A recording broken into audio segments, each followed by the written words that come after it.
À-bas-le-ciel. It's not normal, Joey. What's normal is to hear a question like the one I asked and actually respond in an interested, open-minded manner. Is to actually be capable of discussing what's going on in your movement and whether or not it can be improved and whether or not you can invite new people to come in and join. Okay? You think if only I join a Facebook group and volunteer to show up, everything will be fine. And it's the exact opposite. My experience is not unique. This is a hyper-conformist, authoritarian, top-down organization where nobody is allowed to ask a simple question. Nobody's allowed to show any signs of independent thought. And even in my case, I ask a totally reasonable question. And look how I'm treated even by you, Joey. How do you think the local organizers regard me? They regard me as a threat. In your organization, as you've designed it, any signs of independent thought are a threat, and it's no surprise because you used to be a cult member of Durian Riders, dirty, backward, brain-dead cult in Chiang Mai, and you've brought the same attitudes to this new organization. The same way nobody was allowed to question Durian Rider. Nobody was allowed to question just even the effectiveness of the method. Nobody was allowed to question the diet. Nobody was allowed to question the insane health claims. No one was allowed to question whether or not Durian Rider actually had the cure for Crohn's disease and the cure for schizophrenia and all this nonsense. Metabolic damage.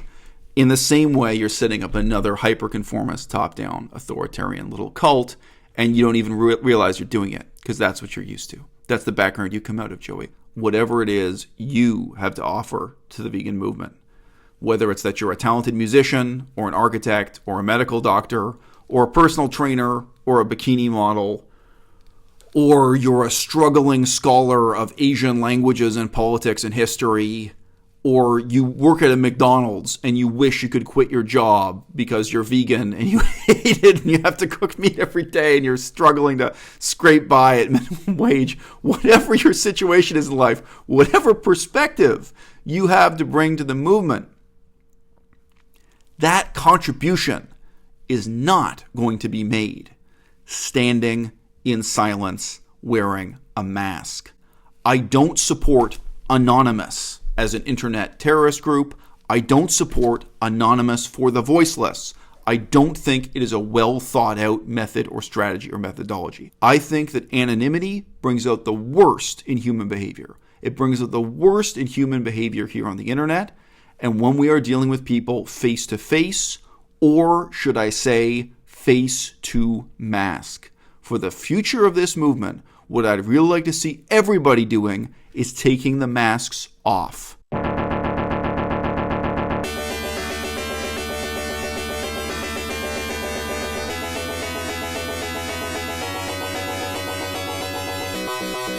À-bas-le-ciel. Joey Carbstrong says, I hope you're not deliberately excluding the most pivotal part of the cube, the outreach, to make your argument stronger. Spelling error on your, Y-O-U''re. But I continue. They're not just standing there silent. There are vegan outreachers who are influencing real people to change. Hardly a waste of time. Add up the thousands who have been influenced to give up animal products from this action alone. Add up the millions of views reached by people watching my videos and by attending AV Cubes. Hardly a waste of time. The vegan movement is growing fast, and it's largely because of grassroots activism. You got me. I didn't research the masks. I was too busy researching the dairy industry and convincing people to stop engaging in animal abuse. This is a lousy excuse. I just say it's mind-blowing to me. So you never thought to Google Guy Fawkes, given that this is called the Guy Fawkes mask. You never thought to check one Wikipedia article. And if you think the mask doesn't matter, if it were a mask of Adolf Hitler, it would matter. If it was a mask of Aunt Jemima or Uncle Ben smiling, it would matter. The fact that you guys engaged in this protest movement in Chiang Mai, Thailand, during precisely the years when Chiang Mai, Thailand was a military dictatorship in which nobody had the right to protest, that you developed this method in a context of being white tourists in Thailand protesting in English to people who don't speak English, as white people wearing a mask of a smiling white man. Do you think it would have been different if you had a mask of a smiling Chinese man? What if it was Mao Zedong? What if it was any Chinese man's features represented on that mask? What if it was of someone from India?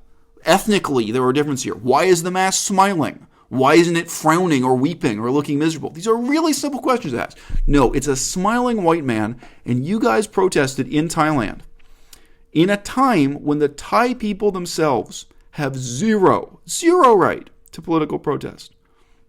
So you see that every day if you follow Thai politics. And there's a really strange silence about Thai politics on the channels of these people, YouTube channels like Paul Bashir's channel. Look, guys, why don't you just look up the Wikipedia article? There's one called "The Next Thai General Election," talking about the fact that there's been a military dictatorship ruling Thailand for all these years. The Wikipedia article for the current quote-unquote Prime Minister of Thailand, i.e. the military generalissimo who took over the government and shut down parliament, named Prayut Chan-o-cha. There is no right to protest. There is no right to freedom of speech. There is no right to criticize the government in Thailand. And there has been a major crackdown on dissent of all kinds in Thailand since 2014. And yeah, you should care. It's mind-blowing to me. It's mind-blowing to me that you don't care. And it's mind-blowing to me that you don't see the significance of this movement, Anonymous for the Voiceless, developing specifically in Chiang Mai, Thailand, during that political period, with that relationship between white tourists and Thai people who don't speak English. And specifically, of course, those were also the same years where I had my conflict with Durian Rider, ended up in court in Thailand. In theory, the court case is still ongoing, and you guys were on Durian Rider's side, right?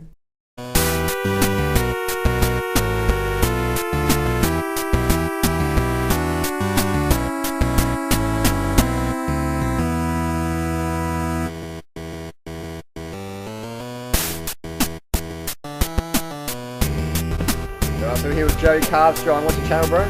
Fucking Joey Carbstrong. Thank you, Joey Carbstrong. Vegan Illuminati. Vegan Illuminati. Yeah. You're at the Royalty 4 Black Festival. This is your second year you've been here. Second year.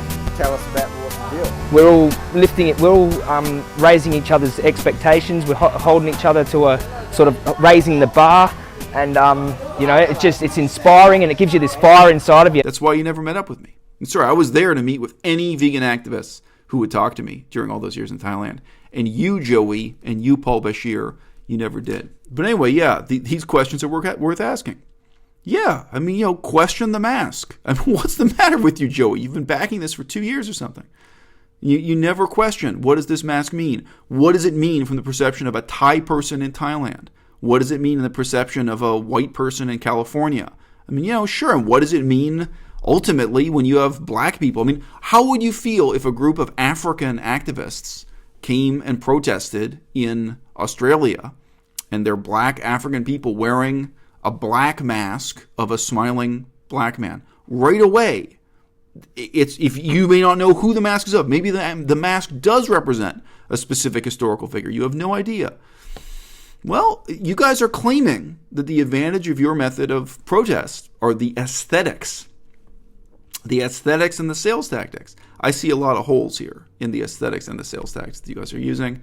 I don't know why. I don't know why you guys can't, in a relaxed and detached way, ask and answer these questions. The mask could be anything. You could have a mask where people are wearing a pig mask or a dog mask or a chicken mask, and you're not. You're wearing this specific mask, the Guy Fawkes mask, and you're not open to having any discussion about why that is, or whether or not that could be approved, or whether or not it's actually a good use of people's time to stand in silence just so they can wear that mask.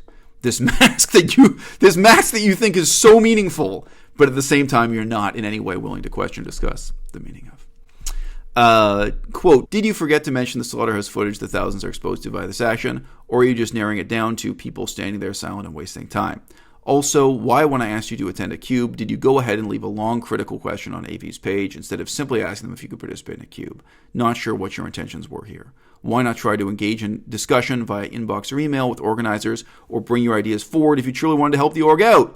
Because, Joey, you're part of a top-down hierarchical organization in which nobody will talk to me. Nobody will talk to me. Nobody will listen. Nobody is willing to even let me attend a protest in silence. You've got problems with your organization, and the purpose of this video is to draw your attention to them. You're in denial. You think that if I just talk to Paul Bashir, all the problems will be solved. Paul Bashir refuses to talk to me. Okay? You think if only I join a Facebook group and volunteer to show up, everything will be fine. And it's the exact opposite. My experience is not unique. This is a hyper-conformist, authoritarian, top-down organization where nobody is allowed to ask a simple question. Nobody's allowed to show any signs of independent thought. And even in my case, I ask a totally reasonable question, which you hear glossed as long, critical, and unreasonable, which it wasn't. And look how I'm treated even by you, Joey. How do you think the local organizers regard me? They regard me as a threat. In your organization, as you've designed it, any signs of independent thought are a threat, and it's no surprise because you used to be a cult member of Durian Riders, dirty, backward, brain-dead cult in Chiang Mai, and you've brought the same attitudes to this new organization. The same way nobody was allowed to question Durian Rider. Nobody was allowed to question just even the effectiveness of the method. Nobody was allowed to question the diet. Nobody was allowed to question the insane health claims. No one was allowed to question whether or not Durian Rider actually had the cure for Crohn's disease and the cure for schizophrenia and all this nonsense. Metabolic damage. In the same way, you're setting up another hyper-conformist, top-down, authoritarian little cult, and you don't even realize you're doing it because that's what you're used to. That's the background you come out of, Joey. I think it's the background Paul Bashir comes out of also. So you guys just regard that as normal. And it's not. It's not normal, Joey. What's normal is to hear a question like the one I asked and actually respond in an interested, open-minded manner. Is to actually be capable of discussing what's going on in your movement and whether or not it can be improved and whether or not you can invite new people to come in and join. That's not what's up. All right. So, look, there are red flags here. Either you're going to pay attention to them or you're going to disregard them. It is what it is. His quote continues, again, you have zero experience at Cubes doing outreach, so from the outside looking in, I can understand why you've yet to see the value in it.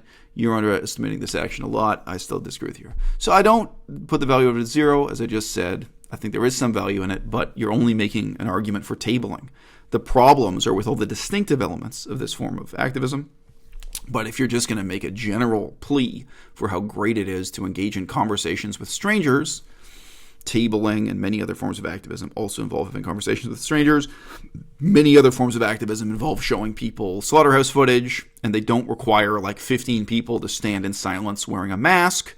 And the particular mask I disagree with and have problems with, as I've been raised. Okay? You could do the same thing with mannequins. You could do the same thing with at a table. You could mount the screen on a side of a van. There are a lot of ways to do positive outreach and education, and there were a lot of questions to be asked here. All right, my reply to that was, I noticed, one, that Joey has consistently never responded to what my criticism actually is, and two, he consistently ignores the extent to which it is constructive criticism. It would be pretty easy to take my comments on board, recognize that there are some problems and some room for improvement, rather than dismissing and demonizing what I'm pointing out here. For example, some people get to talk, and some people are expected to stand in silence for 4 hours, doing a job that could be done by a mannequin or an easel. And two, there are real issues of hierarchy and powermongering involved that even exclude someone like myself from an organization claiming to be all-inclusive. It really isn't. Okay, here's his response to that. If it is in fact constructive criticism like you say, and not just finding things to criticize like it seems from my perspective, then why haven't you acknowledged anything good about an organization that has now influenced thousands to go vegan and has given many vegans a platform to do their outreach? Joey, why don't you answer the same question about Durian Rider? Am I just finding things to criticize? You did this before, Joey. We've been through this before. Do you recognize your own mentality here? Do you recognize what you're doing? Respond to any criticism by shutting the person down, claiming, oh, but we've helped thousands of vegans. This is what you did for Durian Rider for years. Way past the point of absurdity. Joey, you're the one who needs to be a little bit self-critical here. I offered completely constructive, completely reasonable criticism of this organization. And you respond to it the same way you used to respond to people pointing out that Durian Rider's diet doesn't make any sense, or that Durian Rider's crazy statements about homosexuality don't make sense, whatever the controversy today was. Or Durian Rider claiming that other people are pedophiles on the internet and that they can be hunted down and stabbed and beaten up and taken to the police.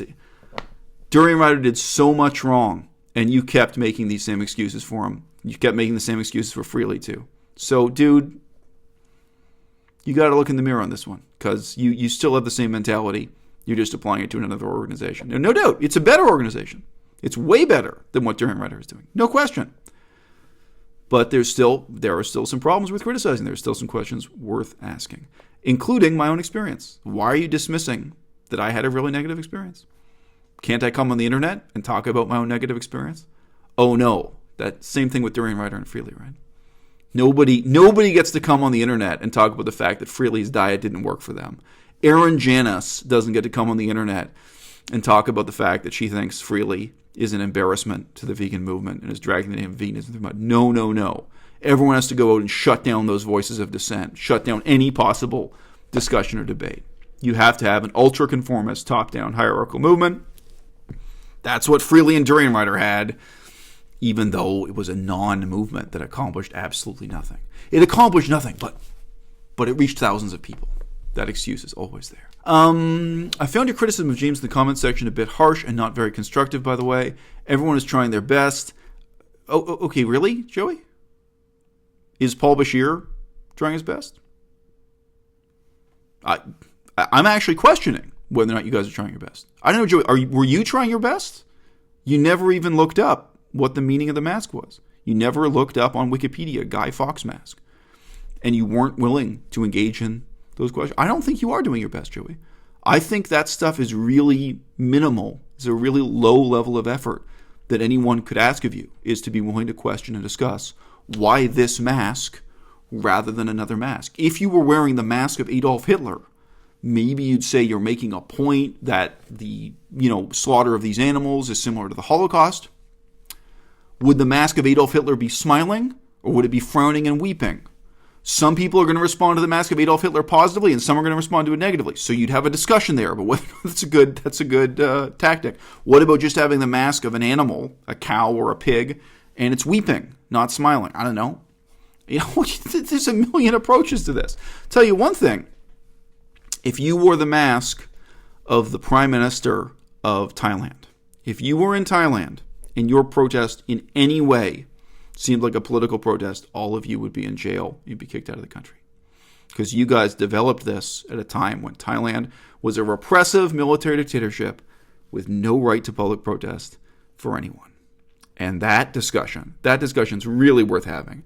And that is very strangely absent from the YouTube channels and websites of Joey Carbstrong and Paul Bashir. I don't think you guys are doing your best. I don't think you're asking some bare minimum questions that really do need to be asked. That's what we're here for on this channel, à-bas-le-ciel. Everyone is trying their best, and if you do see something you don't like with someone, then hit them up in email, like you do with me, which I appreciate, and let them know personally. Saying this, if there is in fact power-mongering happening within AV, I've yet to see it myself, this is problematic and needs to be addressed. So it hasn't happened though, has it, Joey?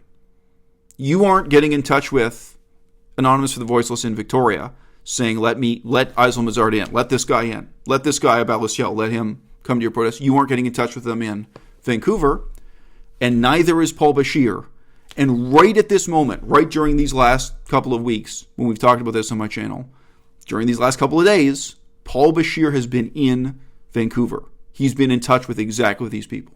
So you guys have a red flag. You have an example of power mongering, and you're saying it should be addressed, but you don't address it. You don't solve the problem. You point the finger back at me. You say it's my fault because I dared to raise a question. That's not what's happening. I think consulting with the founders in an email would be productive if you truly wanted to help out improve things. Again, other people have now tried to contact Paul Bashir on my behalf. People who've talked to him face-to-face. I think in both cases, activists who've talked to him face-to-face as well as by Skype and email and what have you.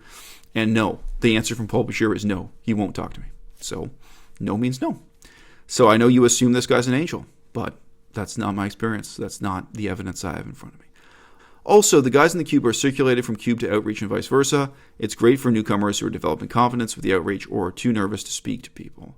Anyway, Aysel, you are clearly an intelligent, well-educated, and well-researched person who has many strong points, which I believe could be very beneficial to the movement in many ways. I just hope you're channeling these strengths with a good intention and in the most productive way possible. Great. So that's also what I'm doing in criticizing this movement. I'm talking about whether or not this is the most productive way possible to use our time. If I'm such a great, productive, and intelligent person, as you say, if this flattery, why can't I participate in Anonymous for the Voiceless?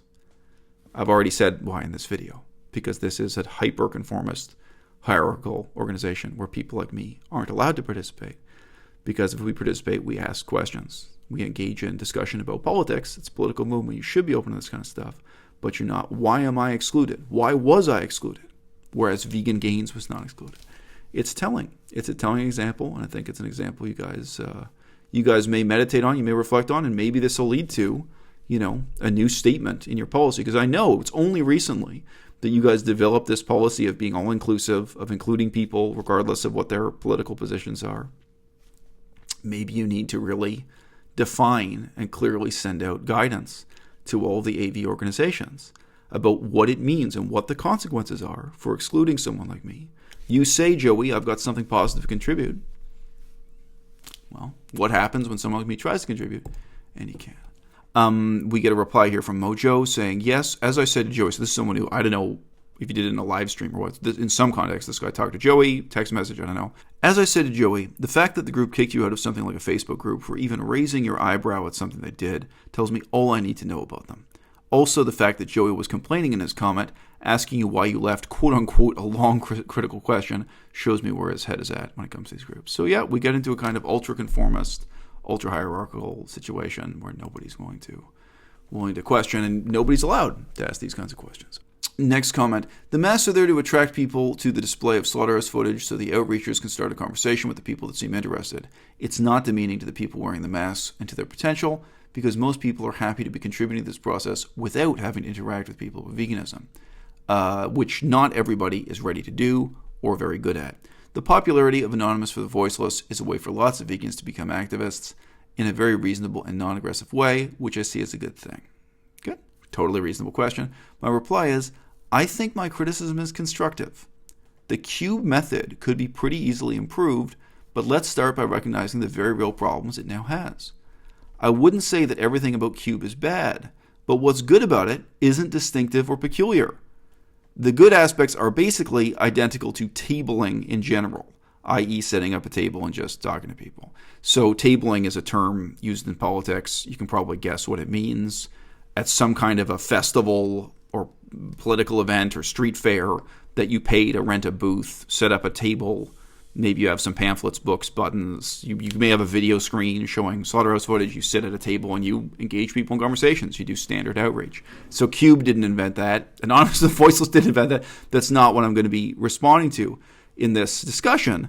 I'm going to be responding to and criticizing the distinctive and unique aspects of the approach Paul Bashir is propounding, which includes his experience in sales, his use of sales tactics and sales terminology, includes his use of this mask rather than other masks or no mask at all, and the assumption that intelligent, talented, hardworking human beings are going to spend 4 hours a week standing in silence just to put on this so-called aesthetic display. But no, if you're saying to me that Anonymous for the Voiceless shouldn't be criticized because the basic concept of talking to people is so wonderful, come on. This excuse could be used for anything. What excuses are you willing to make for freely enduring writer then? What excuses are you willing to make for people with ethical treatment of animals? What excuses are you willing to make for me? Because no form of activism is going to have zero efficacy. All right, I'm asking the questions of how can we use our time more effectively or most effectively. No one's going to claim that any form of outreach has zero impact. But yeah, standing in silence could come close. Finally, a comment from Crazy Cowman. I'm definitely overdue to do a response to Crazy Cowman's other comments from more than a month ago. Crazy Cowman says, I will say that Eisel does speak quite harshly. I myself have attended cubes, and I think the outreach and discussion is definitely valuable. However, there is no question that standing holding a TV is a waste of time for the large part. And guys, that is the very reasonable criticism I started off offering in the first place. I like to end these videos on a positive note. Ultimately, the future of the vegan movement is you. But I'm going to tell you something else.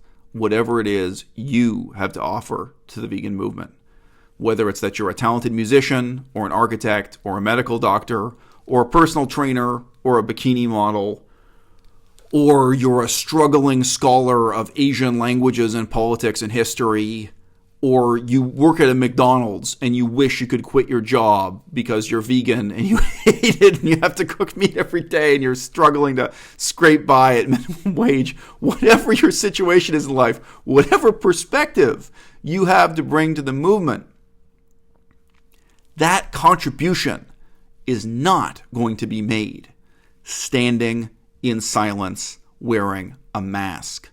I don't support Anonymous as an internet terrorist group. I don't support anonymous for the voiceless. I don't think it is a well thought out method or strategy or methodology.